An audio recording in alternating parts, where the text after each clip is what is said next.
Amables televidentes, para nosotros es muy grato darle una cordial bienvenida a nuestro distinguido invitado en esta oportunidad, el arquitecto Guido Bairo Orellana, quien es candidato a senador por el Partido Aprista Peruano, con el número 1 por la región Cusco. Bueno, para nosotros es una satisfacción contar con su presencia, un distinguido amigo y profesional cusqueño, ampliamente conocido, así que vamos a dejar en primer término que dé su saludo al pueblo cusqueño. Buenas tardes, Guido, bienvenido al programa.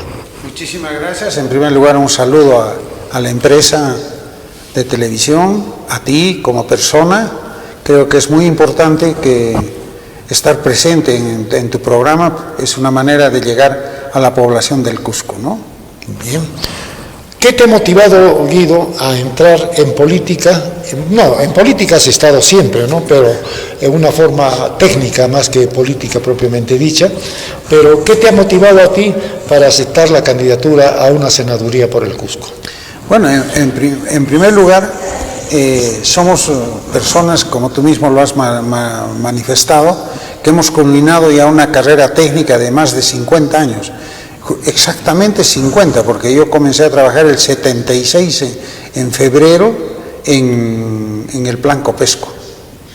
Y estoy a 50 años, de los cuales 45, 44 años he sido empleado público, funcionario público, y el resto he estado en el sector privado. Y es muy importante que todo ese bagaje de conocimientos de toda esa carrera que he pasado por el sector educación, por el sector turismo, por el sector cultura, por el sector financiero y otros, se pueda uno abocar para entrar al más alto nivel de la representación nacional, que es el Senado. El Senado es un lugar que espera de la calidad de las personas con la finalidad de hacer muy buenas leyes, corregir las leyes y hacer que la política mejore, porque en la Constitución de la Torre está el Senado y los diputados. En la Constitución de Fujimori eliminan el Senado y crean un solo Parlamento. Y ahora estos últimos 8 o 10 años, estamos en una crisis parlamentaria, estamos en una crisis de representación política en el rango del legislativo, porque cabalmente no hay ese filtro de calidad.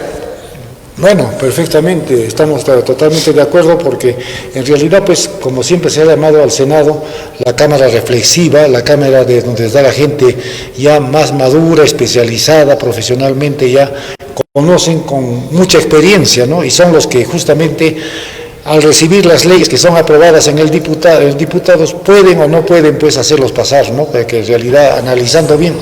Pero tú eres arquitecto Guido Bairo, pero en este caso más lo vemos en el campo económico, ¿no es así? Creo que esa es más su especialidad, porque siempre, desde que te conozco, tú siempre has estado en el campo económico muy activo, ¿no?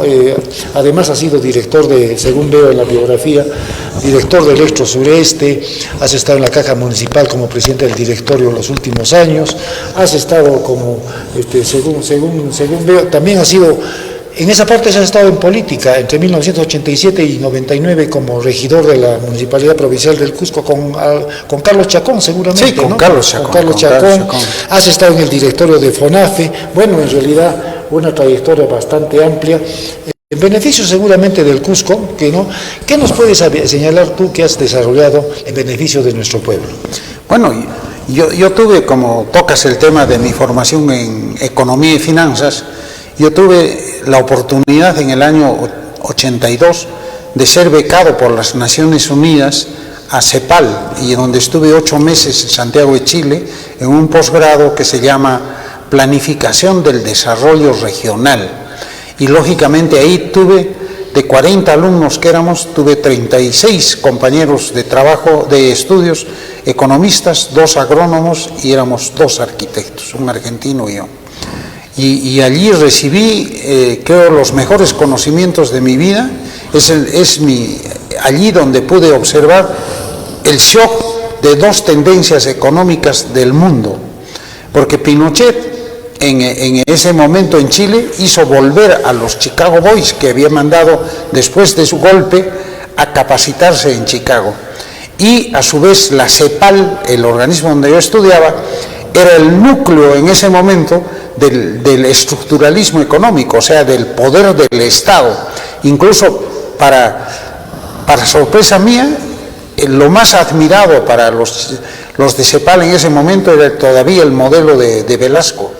Y era el libro de consulta, los libros de un cusqueño, de González de Olarte, sobre economía campesina, claro, de Efraín González. Vicerrector de la Católica. Pero ese debate que se daba en los días viernes en que venían muchachitos jóvenes de no menos de 30 años a debatir con jerarcas como Previch, como Bossier, gente de 70, 75 años, y nosotros como alumnos en una tribuna escuchándolos, donde cada uno defendía sus posiciones, de un Estado fuerte, de un Estado de inversión, de un Estado que debe crecer, y por otro lado la teoría de que incluso llegaba un momento, había gente y que te trataban de demostrar de que no había necesidad de Estado y que todo regulaba el mercado, ¿no?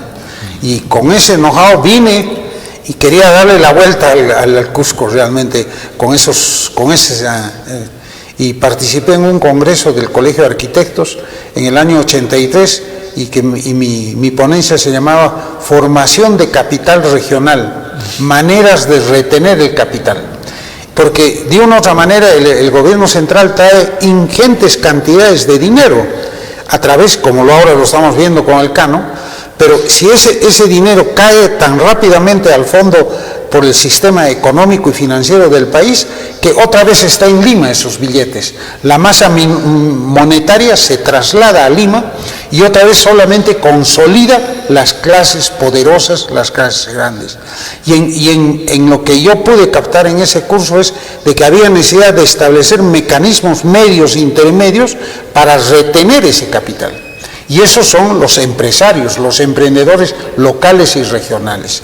En el año 86, 87, cuando hicimos con Carlos Chacón Galindo la caja, los estudios económicos del Cusco eran lamentables, no había crédito para los emprendedores, solo había crédito para ciertos sectores sociales, no había la cantidad de dinero necesaria ni siquiera para que un emprendedor pudiera mejorar de vender comida en el suelo para comprarse una carretilla, ¿no? Y la verdad que a mí me impactó cuando una alemana que se llamaba Anja Leff me explicó el método de las cajas municipales. Y a mí me delegaron el municipio a conformar y hacer la caja. El año 87 sustenté en el Consejo Municipal. Hubieron discusiones leoninas con los de Izquierda Unida, esa vez me acuerdo que uno de los regidores de Izquierda Unida dijo que cómo iba a estar la Cámara de Comercio allí, si debería estar más bien el representante de los ambulantes de la avenida Tupac Amaru. O sea, ese tipo de cosas que hicieron grata la relación, pero al final nos impusimos los del APRA y creamos la caja municipal. Aquella vez invertimos $265,000, incluido el local que entregó, el valor del local que entregó el municipio para que sea su primer local en Afligidos. Hoy en día el patrimonio de la caja sobrepasan los 5.000 millones en valor, o sea, en soles, ¿no?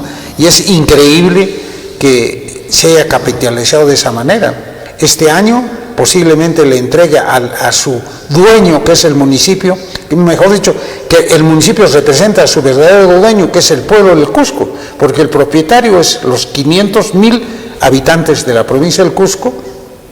Este año estimo que le va a entregar la actual gestión, a la cual felicito, aproximadamente entre 70 o 80 millones de utilidades. Ya no estás en la caja municipal. No, y yo dejé, al terminar mi tercer periodo, porque yo volví en el 2015 a fines, y a finales del 2024 he dejado, porque estuve 3 periodos, por la Cámara de Comercio y por las MIPES. Por lo que estuviste en la Dirección de Cultura. También no era incompatible, estuve en las dos, pero ya ahí terminé y creo que era lo correcto. Creo que 3 periodos es suficiente, ¿no? Siempre es bueno que haya recambio, ¿no? Ya. Te pregunto en este momento, porque ya me viene a colación, tú has estado de director de Cultura del Cusco, ¿no? Un caso bastante delicado, bastante difícil, ¿no? Y yo te pregunto, ¿qué es algo que tú consideres que realizaste bien en beneficio del Cusco en la en la dirección de la Casa de la Cultura del Cusco? Bueno, la Dirección Desconcentrada de Cultura del Cusco es una institución bastante difícil. Está muy politizada, está muy manejada y con mucha presión de parte de los poderes que tiene el sindicato. Y mucha burocracia. Y demasiada burocracia.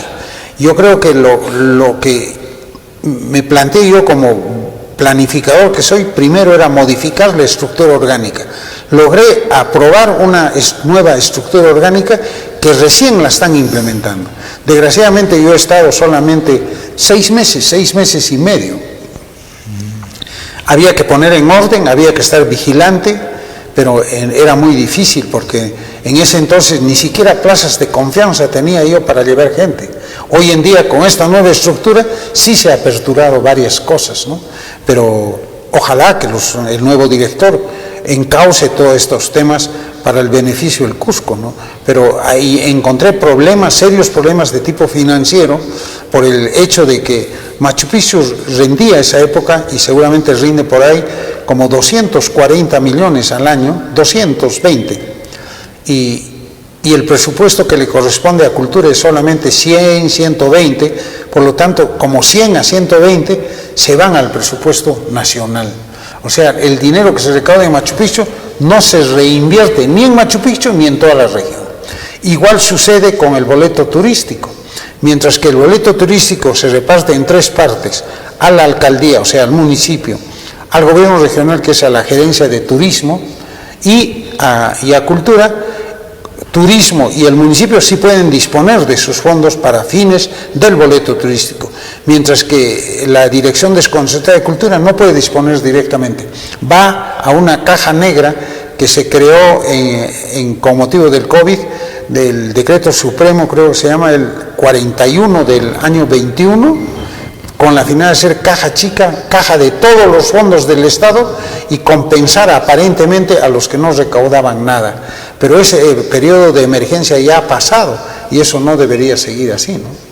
Bueno, desde la época de Paniagua siempre hemos escuchado hablar sobre el tema de la Casa de la Dirección de Cultura, en función de que pase al gobierno regional, que el dinero se quede en el Cusco, pero nunca se ha hecho efectivo por más disposiciones que se han dado al respecto, ¿no? Lamentablemente. Bueno, en el segundo gobierno de Alan García, más bien equivocándonos de repente los apristas, dimos la ley de creación del Ministerio de Cultura en el último año, y digo, esa es una equivocación, porque siempre es bueno cuando uno va a afectar una estructura, dar las normas al principio de un gobierno para dejarlo consolidado.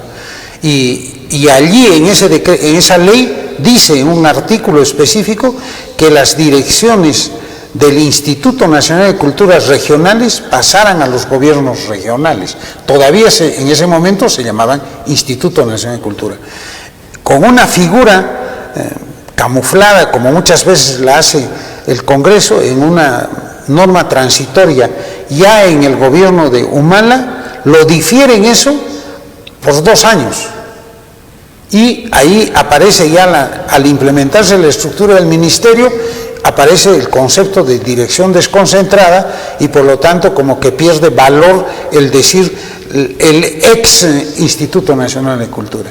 Y nunca nadie ha reclamado, recién estos 2 últimos años Werner Salcedo ha estado insistiendo sobre este tema, pero es un tema que sí se debería llegar a ser parte del gobierno regional, ¿no? Bueno, pero por supuesto con todos sus recursos, porque cuidado que como el caso de Santo Adiloch, que es aparentemente el gobierno regional, pero toda la recaudación también va a la caja nacional. Entonces, ¿de qué te sirve como gobierno regional de que tú tengas una recaudación si solo sirves de... ¿Y cuánto recauda el Santo Adiloch?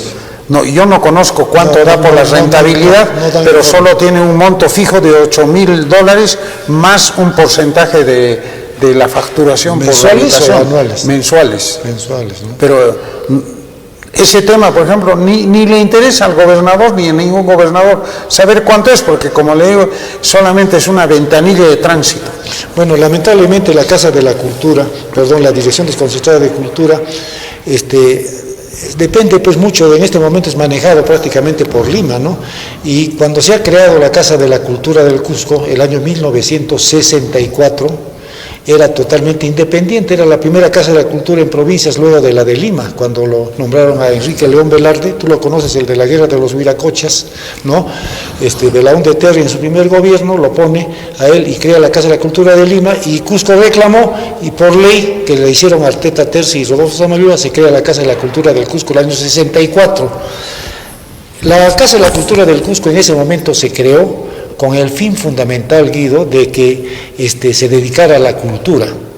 Ese tema de, por ejemplo, de las autorizaciones que se dan para construcciones y todo eso, que tú ya lo sabes, es una cosa muy delicada, porque allí continuamente hay denuncias de que para dar una autorización en la Casa de la Cultura, de la Dirección de Cultura, para una construcción, en el centro de la ciudad hay plata de por medio. Tú lo has escuchado seguramente esa información, no sé si lo conoces, ¿no? Bueno, sí. Pero sí se conoce eso, que siempre piden desde la propia Dirección de Cultura funcionarios, no estoy hablando no de los directivos, sino de los funcionarios, para dar las autorizaciones.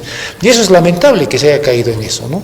Bueno, el tema de la moral en esa institución tiene mucho que desear, pero también a veces la población especula demasiado sobre este tema, por el hecho de que le dicen no demuelas, o no restaures, o no hagas aquello, y creen que de por medio puede haber una coima de por medio.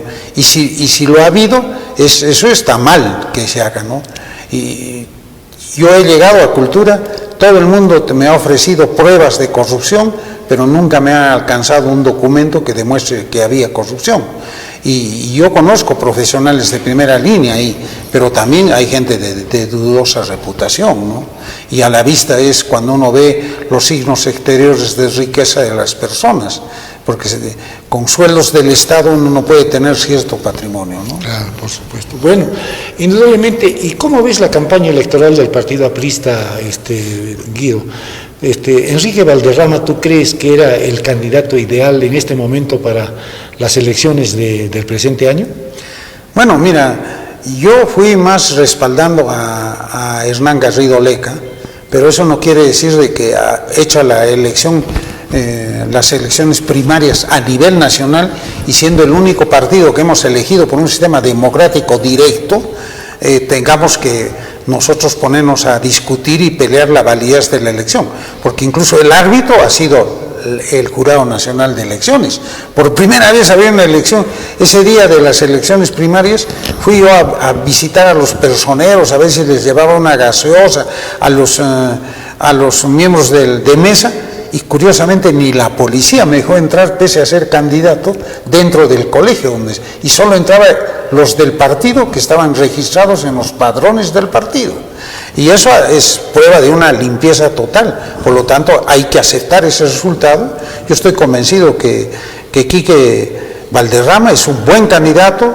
Conforme está haciendo la campaña, va asentando su propuesta, va asentando, y no diré su propuesta, sino la del partido, y él va creciendo ya con popularidad en el norte. Acá en el sur también hay una aceptación, y también las voces de reclamo, no diré reclamo, sino del celo de haber perdido, porque ha tocado pues heridas a dirigentes de viejo cuño, que se han sentido afectados hasta en su ego, y lógicamente al principio ha habido rechazo, ha habido reclamo, y bueno, y vino el problema de la decisión de colocar 7 invitados, que era mejor, como ambos, yo recuerdo cuando vino Quique Valderrama acá con Lucho Wilson, que estaba en ese tema medio enfrentado, se dieron la mano y dijeron lo que diga el Jurado Nacional de Elecciones, y al igual que el resultado de las elecciones, que define ese árbitro externo,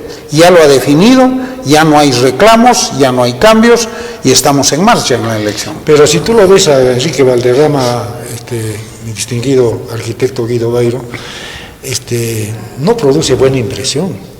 Enrique Valderrama se echa en los sillones como un pachá, como si fuera un gran personaje al que hay que rendir tributo, adoración, y habla pues cosas que no vienen al caso. Por ejemplo, la semana pasada yo lo veía en una entrevista, no me acuerdo si ha sido en ATV o con Beto Ortiz o Philly Butler, que son los que están de moda ahora, y él decía, por ejemplo, ya la época de los dinosaurios del partido ya ha pasado, ahora es la hora de la juventud. ¿Cómo va a decir eso? Pues oye, faltando en estos días, ya se supone que ya habían solucionado los problemas, etcétera. ¿Para qué volver a restablecer ese tipo de heridas? Yo te pregunto. Bueno, quizás le falte un poco más de sensatez por el producto de su edad. Su juventud. Pero yo creo que yo tengo esperanzas en que él salga adelante, porque es la alternativa que hemos elegido. Nosotros no tenemos por qué volver para atrás. Y hay prensa enemiga que más bien alienta, porque esa entrevista que tú dices, lo provocaron, lo alentaron, le dijeron, fulano del partido de los antiguos dice esto, dice aquello de ti, dice esto. ¿Tú lo viste la entrevista? Sí, lo vi. Y lógicamente, de repente pierde los papeles y cae en ese tipo de provocaciones. Pero este domingo estuvo Jorge del Castillo acá en Cusco. Sí, lo vi. Y él en el almuerzo, en su discurso, en otras palabras, le extendió la mano aquí para que acá en el Cusco el 28 hagamos la gran alianza, como se decía, del Cusco nació el verbo, en el Cusco nos vamos a hacer la paz. Nos vamos a estrechar la mano para que todo esté caminando bien. Sí, porque no te olvides que, por ejemplo, el año 2000, cuando postuló Abel Salinas, el partido sacó 1.5% en esa oportunidad. Meche Cabanillas creo que llegó al 2%. Entonces, solamente con Alan García sí ha sido el gran impulsor que arrasaba, ¿no?, las elecciones. Entonces, ahora hoy día he visto en las redes una encuesta y aparece Valderrama con 0.8%. Depende de la encuesta, porque hay otra que está en 3.25. Y tú sabes que las encuestas no son muy confiables. Eso sí. O sea, las encuestas son un parámetro para direccionar el mercado financiero y económico de quien gasta más o gasta menos en la campaña. Claro. Bueno, en todo caso. ¿Y qué propuestas tú presentas al pueblo cusqueño en esta oportunidad para que confíen en tu labor y que te elijan como senador por la República? Bueno, en la ficha que uno se inscribe para senador o para diputado, le piden una... Yo quiero cambiar lo que yo llamo la pérdida, quiero hacer que se revierta la pérdida del valor del ciudadano. La libertad de mercado es buena, es bueno que haya libertad de mercado libre, pero hemos venido transformando ese mercado a favor de oligopolios y monopolios, ¿no? Pero cuando se creó el mercado, se crearon las superintendencias y las supervisoras para que controlen esas deformaciones, para que actúen en defensa del ciudadano. Y se crearon los nombres, como dicen, acreedor, ahorrista, inversionista, se creó el nombre de afiliado, pasajero, asegurado. Y entonces, como que estas instituciones que pertenecen al sector privado y al Estado, solamente te tratan como pasajero, no les interesa si eres ciudadano. Y lógicamente eso trae consigo problemas. Y hay que ver que yo hice hace 3 años, por ejemplo, un estudio sobre la tarifa eléctrica en el Cusco, Apurímac y Madre de Dios, y demostré que eran las tarifas más caras del Perú. Y haciendo investigaciones logré encontrar que el problema está en el manejo de Osinermin sobre el tema tarifario.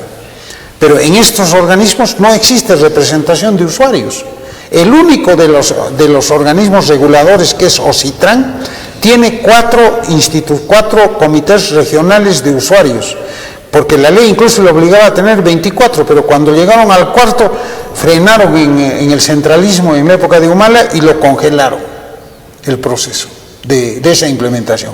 Lo que yo voy a procurar es de que cada una de estas reguladoras, SBS, Osinermin, Ociptel, su salud, Ocitran y otras, tengan dentro de su organismo de consultivo y de actividad un organismo que le llamamos la Junta de Usuarios, en el cual estén representados la academia, las universidades de la región, los colegios profesionales, los gremios empresariales y asociaciones de consumidores.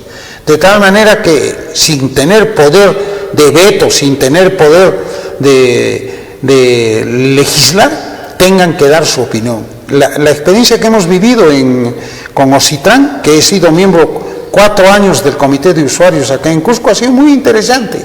Y eso lo han vivido empresarios del Cusco como Carlos Milla, como el señor Valencia, que hemos estado en estos comités de usuarios. Y lógicamente no es una perfección, pero ya el ciudadano tiene que asumir parte del gobierno del Estado a través de estos organismos. Bien. Bueno, el tiempo es nuestro peor enemigo, ya tenemos más de media hora conversando, Guido. Es para mí una satisfacción contar con tu presencia y quisiera que le des un mensaje final al pueblo cusqueño, sin que esto sea obvio y para que más adelante volvamos a reunirnos, por cierto. Muchas gracias, Mario, en primer lugar, por esta hermosa oportunidad de encontrarnos y hablar de un tema tan hermoso que es la aspiración de todos nosotros de desarrollar el Cusco.